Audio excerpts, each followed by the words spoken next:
What's up, guys? It's Meineke from Cinnaminson, Anthony. We have a 2005 Chrysler 2.7, and this customer has a rough idle and a few other codes. So some of the common problems on this motor, and a lot of people overlook it, is this is the lower intake gasket. So you can see here how flat it is. Alright, so that's actually passing air or vacuum through the gasket. You can see that one there is twisted a little bit. So these gaskets new should be above the plastic, not completely flat. See, it's flat there too.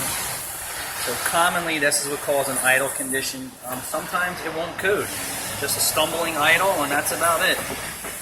Same thing on the top side. You can see how flat the gasket is. Remember, these gaskets should be above. So if you're servicing a hard to find stumble or rough idle or a lean fuel system code, this is where you want to start.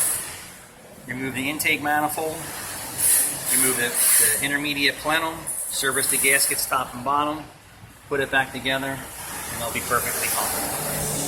Thanks for watching.